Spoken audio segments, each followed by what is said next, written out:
Howdy, y'all.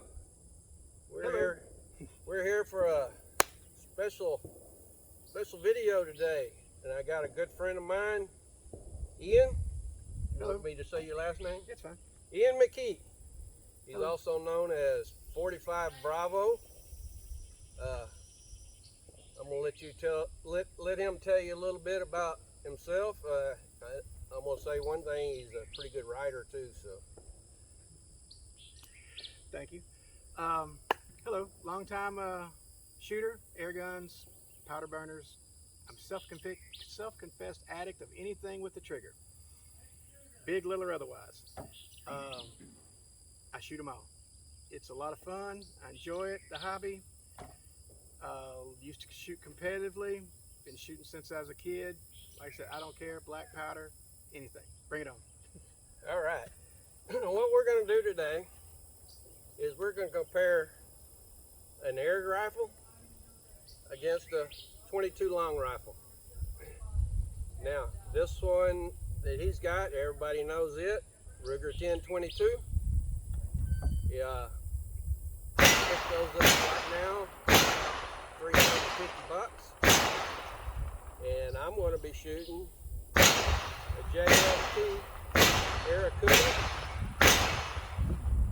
in 22, and this is the standard version, not the loaded version. And what we're going to do is we're going to compare them more or less plinking. And I'm sorry about the other noises, but we're at a shooting range, so. But we're just going to compare them mainly for plinking, not necessarily accuracy and all that stuff, because we're just here to show you that you can use an air gun just as well as a 22 long rifle to have some fun plinking in the backyard, or teaching little ones to shoot and stuff like that. So what we're going to do is well, Ian's got his ammo over there. I'm shooting Federal Auto Match in the bulk pack, 325 round pack. And I'm going to assume that that's around 10 cents a round. It's around $19.95 on sale to $23 for a pack of 350. So, all right. About eight and a half or 9 cents a round. Yeah. 8 and 9 cents a round. I'm going to be shooting Crossman Premiers. Now, what scope are you using, Ricky? This is a UTG scope. It's I forget what it was, 4 to 12 by 44. I'm shooting a UTG AccuShot 4 to 16 by 44. So what we're kind of comparing here is cost and stuff like that. So what we're going to do is shoot 2 5-shot groups on target, and then we're going to swap guns so that it's not kind of tainted or whatever, and shoot 2 more 5-shot groups. So let's get to shooting. Ready when you are. I'm ready. And you're shooting which target again? I'll take the left-hand side of the bottom right, the bottom target. All right.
That's your first 5?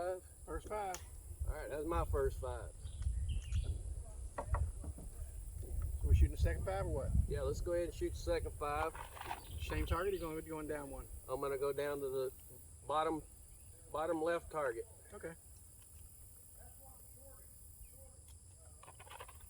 Oh, you're going to the bottom left of your target? Of my target. Okay. Just make sure we're on the same page.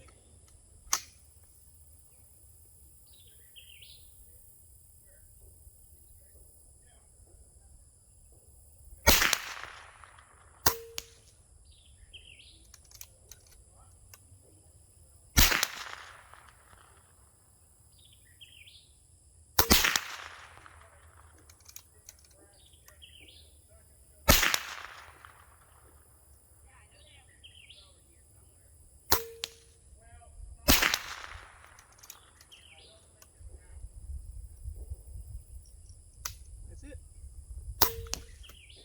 I got one more.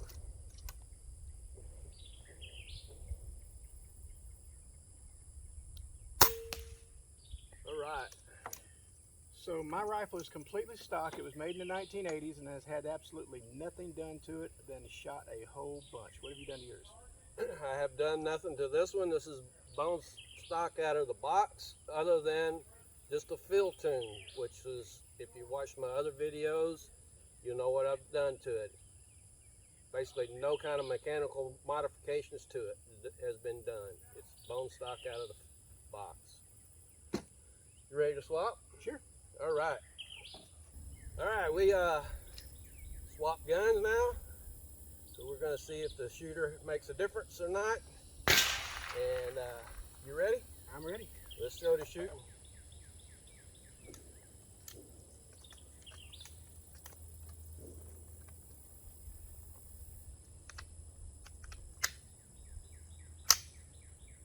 Now I'm a virgin on a 10-22. I've never shot one.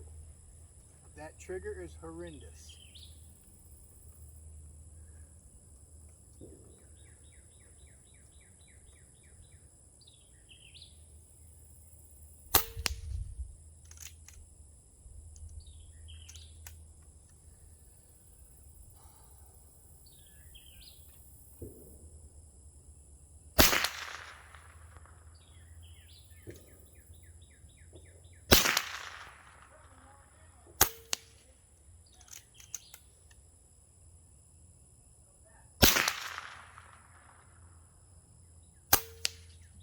Pull that one.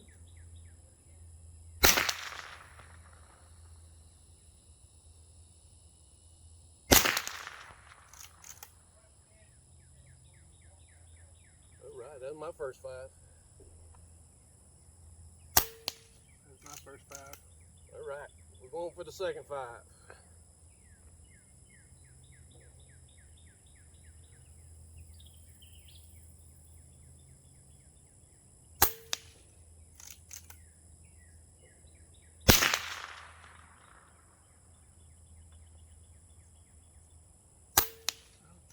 That was a flyer.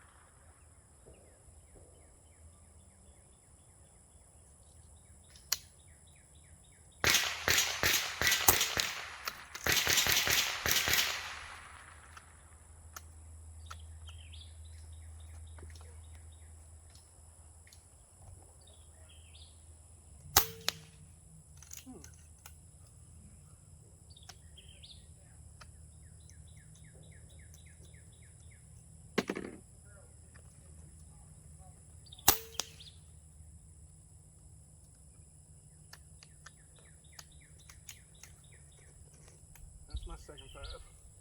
We got a little jam over here. All right, so let's pull Let's this let back. let's let Ian take care of this jam here. Yes, sir.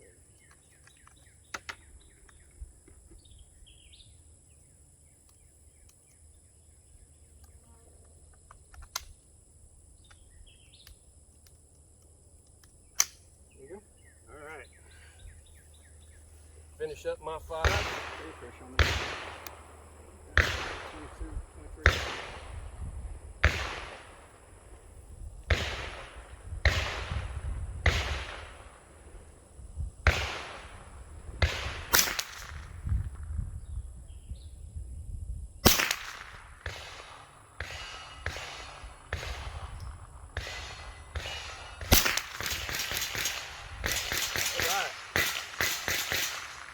That should be it, right? That's it. All right. If you roll it over, you look on the bottom, there's a flat button. You push in, and the magazine wants to pop out. On later versions, they came out with an extended mag release. Like I said, I haven't done anything to that one other than just enjoy it. All right. All right, we're just gonna do a little plinking at the Frito to the Bandito. I'm gonna shoot mine in the kneecaps. He owes me money. All right, I'm gonna shoot in the other kneecap. You're gonna shoot the little one? I'm gonna shoot the little one. Are you shooting the little one? I'm shooting the big one. I like a challenge. All right, let's go.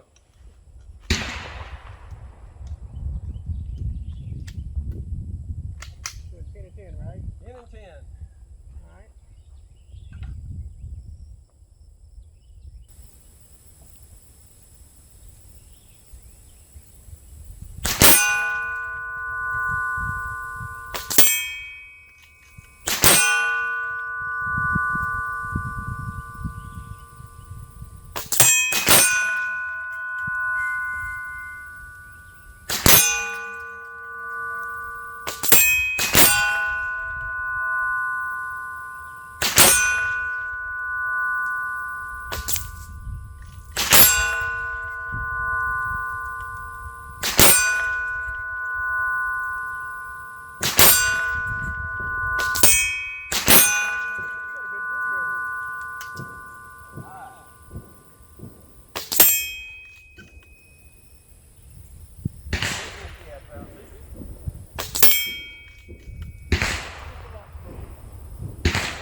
All right, we got shooting done.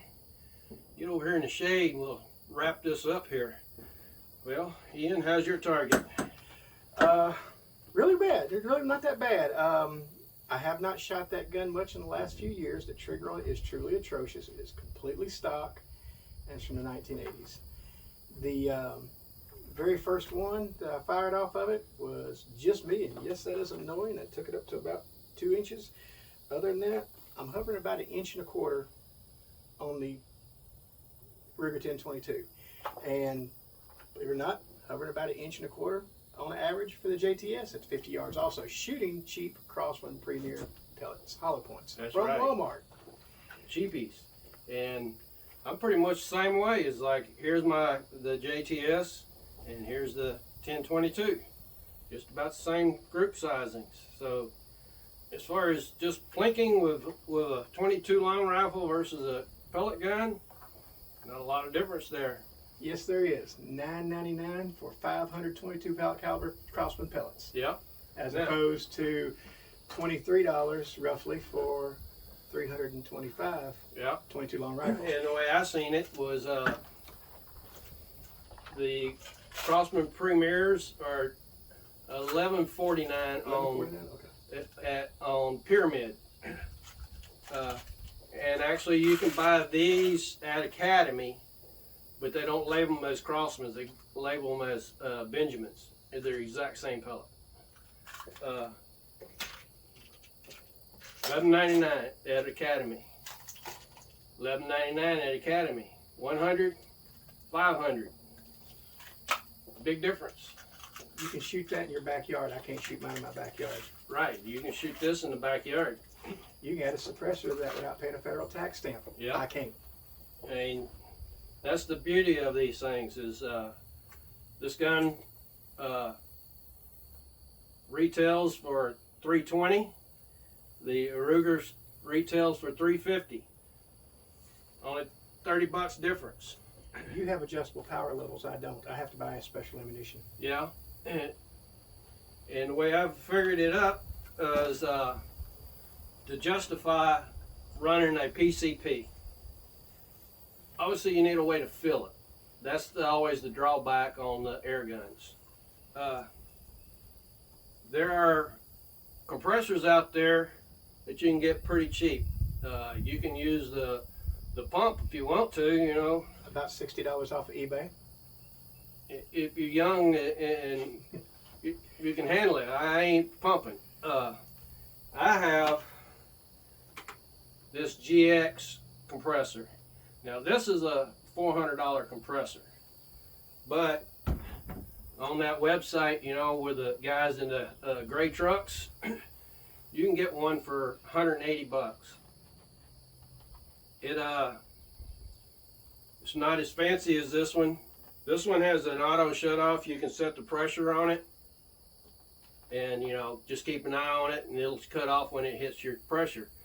The $180 one doesn't have that, so you know, but it's strictly to fill the gun, so it's only going to take a few minutes to fill it anyway. You're not going to walk off. You only have to buy one to fill as many PCPs as you have. Yeah, it's 180 bucks.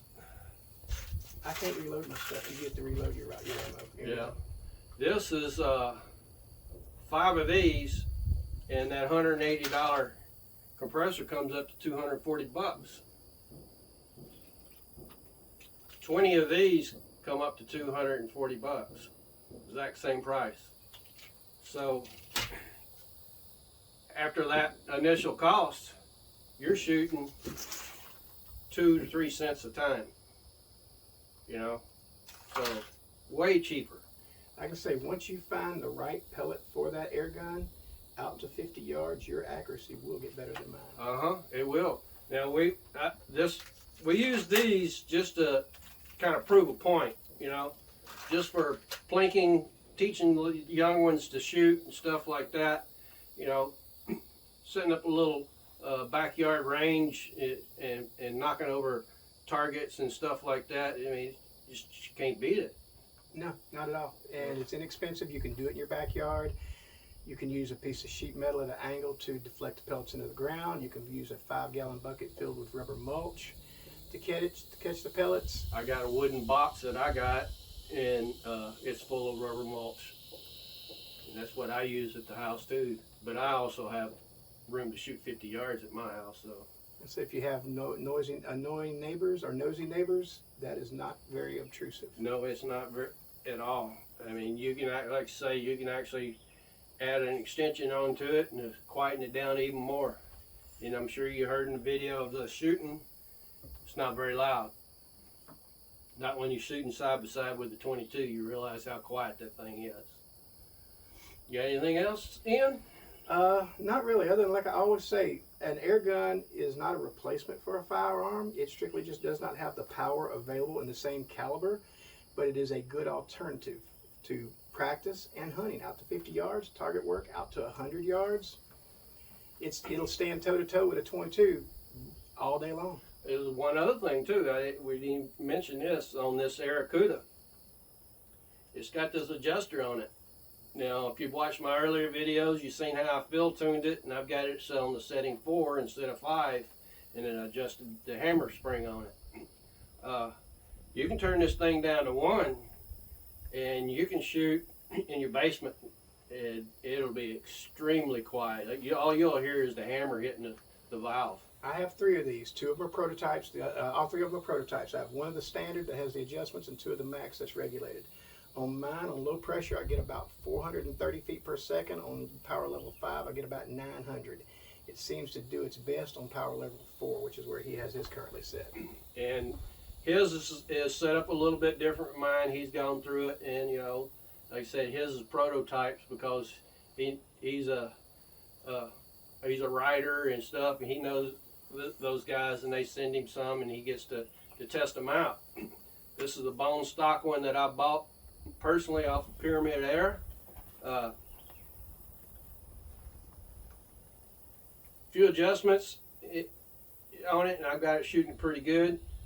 It's not shooting as fast as his, but in a couple of upcoming videos, I'm gonna change that. You know, while we were talking there for a second, I mentioned about the suppressors. This actually has an internal suppressor built into it. Your barrel stops about right here. There's an air stripper that takes the blast of high pressure air as it exits the barrel, vents it backwards into the shroud, and then behind that is 5 baffles, I think it is, or 6, that slows down the air pressure more to suppress it, and then there's the end cap here on the end. So this actually has an integral suppressor built into the gun that you have to pay extra for on those. Correct. That's about it. That's about all I got. All right. I've enjoyed it. Me too. I just wish it wasn't quite as hot. Yeah, it's kind of hot out here in Texas right now. It's hitting 100 every day. This phone shut down a while ago because of the heat. Yeah, we lost some footage a while ago, but we reshot the scene, so we got that. But make sure you check out Ian's channel. It's 45 Bravo. 45 Bravo air guns on YouTube. I tend mostly to do things about how to repair air guns. Yeah. And I also write guest blogs for Pyramid Air. So if you look at the blog on Pyramid Air, you'll find some content there I write every so often. Yeah. Thank you for having me. I appreciate it. No this problem. is probably the first time anybody's ever really seen me on video. Other Yeah, than that's what I was going to say, and I forgot to mention that. This was probably his first time his face is in front of the camera. Yeah. So, but I enjoyed coming out here shooting. It got a little hot. We had to rush a little bit because we had a little time restraint, but we got her done, and I sure enjoyed it, and I enjoyed you coming out and shooting with me, Ian. So, everybody, thanks for watching. Thank you. Take care.